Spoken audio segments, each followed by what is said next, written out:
Hello, welcome to Microsoft Word tutorial. आज के इस ट्यूटोरियल में आपको बताऊंगा कि हम टेबल ऑफ अथॉरिटीज़ के ऑप्शन यहाँ पर कैसे यूज़ कर सकते हैं। अब अगर माइक्रोसॉफ्ट वर्ड में आप रेफरेंसेस के टैब पे जाते हैं तो आपको वहाँ पर टेबल ऑफ अथॉरिटीज़ का, ठीक है, यहाँ पर आपको एक ऑप्शन मिलेगा। ऐड वाले ग्रुप में आप देख सकते हैं, मेरे पास आ रहा है। अब टेबल ऑफ अथॉरिटीज़ को आप तब यूज़ करते हैं जब आपके डॉक्यूमेंट में, ठीक है, कोई भी लॉ से रिलेटेड, कॉन्स्टिट्यूशन से रिलेटेड, ठीक है, या केसेस से रिलेटेड, मीन्स के लॉ से रिलेटेड जैसा भी कोई भी आपके पास यहाँ पर, ठीक है, टेक्स्ट होगा तो आप उसको टेबल ऑफ अथॉरिटीज़ में ऐड कर सकते हैं। तो आपके पास पूरी एक लिस्ट क्रिएट हो जाएगी। तो मैं यहाँ पर नीचे जाता हूँ, हमारे पास कुछ टेक्स्ट लिखा हुआ आ रहा है, तो मैं इसको सेलेक्ट कर लेता हूँ। ये केस आ रहा है, ठीक है, मैंने इसको सेलेक्ट किया।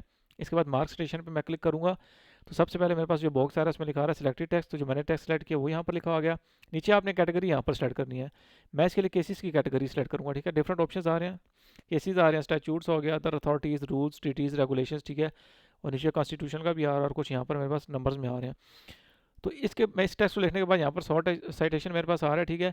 तो मैं इसको जस्ट यहाँ पर अभी केस लिख दूंगा शॉर्ट में, और ठीक है, इसे करने के बाद मैं मार्क करूँगा तो शॉर्ट साइटेशन में केस आ रहा है, लॉन्ग में वही आ रहा है जिस जो टेक्स्ट मैंने सेलेक्ट किया था। इसको मैं मार्क कर दिया, ठीक है। अब मैं नेक्स्ट यहाँ पर पेज पे जाऊँगा। इसके बाद मेरे पास जो यहाँ पर टेक्स्ट आ रहा है, ठीक है, बिजनेस रेगुलेशन एक्ट के नाम से आ रहा है। तो मैं इसको सेलेक्ट करूँगा, और जैसे ही सेलेक्ट करने के बाद मैं इस बॉक्स के ऊपर क्लिक करूँगा तो वो टेक्स्ट यहाँ पर लिखा आ जाएगा, सिलेक्टेड टेक्स्ट। और इसके बाद यहाँ पर आपने कैटेगरी इसकी चेंज करनी है, मैं इसकी कैटेगरी रेगुलेशन कर दूँगा। और इसके बाद आपने इसको भी मार्क कर देना है। तो यहाँ पर मैंने दो टेक्स्ट को मार्क कर दिया। इसके बाद मैं क्लोज करके फर्स्ट पेज पे जाऊँगा। अब यहाँ पर हम अपने टेबल ऑफ अथॉरिटीज़ को ऐड करेंगे। तो मैं इस ऑप्शन पे क्लिक करता हूँ, इंसर्ट टेबल ऑफ अथॉरिटीज़, ठीक है। यहाँ पर कैटेगरीज आ रही हैं, वो आपसे पूछ रहा है कि आपने किस कैटेगरी को ऐड करना है। अगर मैं आल पे करूँगा तो मेरी केसेस वाली कैटेगरी भी ऐड हो जाएगी और रेगुलेशंस वाली भी। अभी मैं यहाँ पर जस्ट केसेस वाली कैटेगरी को ऐड करूँगा, ऑल पे अभी मैं क्लिक नहीं कर रहा, ठीक है। और यहाँ पर कुछ ऑप्शंस आ रहे हैं कि अगर आपको फॉर्मेटिंग चाहिए तो आप उसको ऑन रखें, ठीक है। एक पैसिव का ऑप्शन आ रहा है, अगर आप, मैं यहाँ से नीचे जाता हूँ, आप देखें ये ऑप्शन आ रहा है, अगर मैं इसको अनचेक कर देता हूँ ये आपका फिर शो नहीं होगा, ठीक है। अभी मैं इसको जिस तरह उसी तरह रहने दूंगा।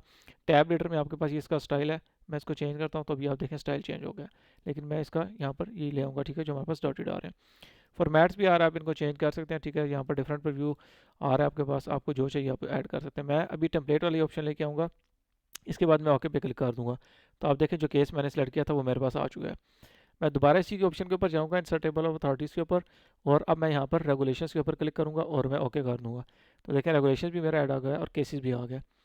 अब मैं यहाँ पर एक और पेज मैंने ऐड किया था नीचे, पेज नंबर 4, ठीक है। इसमें भी मेरे पास ये बिजनेस रेगुलेशन से रिलेटेड आ रहा है।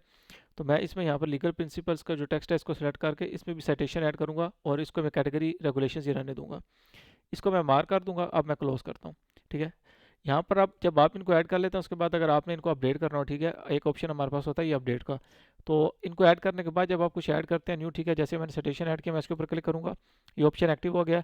अब मैं यहाँ पर इस ऑप्शन के ऊपर क्लिक करूँगा तो मेरे पास ये अपडेट हो जाएगा। देखें जो मैंने न्यू ऐड किया था वो भी यहाँ पर आ गया, आगे पेज नंबर भी मेरे पास लिखे हुए आ रहे हैं।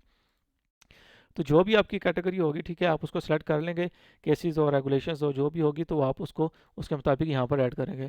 अगर मैं इसके ऑप्शन के ऊपर क्लिक करके आल पे करूँगा तो जितने भी मेरे पास, यानी कि मैंने कैटेगरी सेलेक्ट करके अपने पूरे डॉक्यूमेंट में ऐड की होंगी वो सारी मेरे पास ऐड हो जाएंगी। अभी वो यहाँ पर मेरे पास पूछता है कि आप इसको रिप्लेस करना चाहते हैं। अगर मैं येस करूँगा तो आप देखें उसने दोनों ही मेरे पास ऐड कर दिए हैं।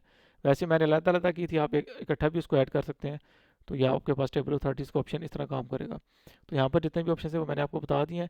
एक ऑप्शन यहाँ पर आ रहा होता है मार्क ऑल का। इसमें होता है कि उससे रिलेटेड जितना भी टेक्स्ट होगा जो आप सेलेक्ट करते हैं पूरे डॉक्यूमेंट में, तो जितने भी वहाँ पर उसके रिलेटेड टेक्स्ट होगा वो सारे सेलेक्ट हो जाते हैं आपके पास।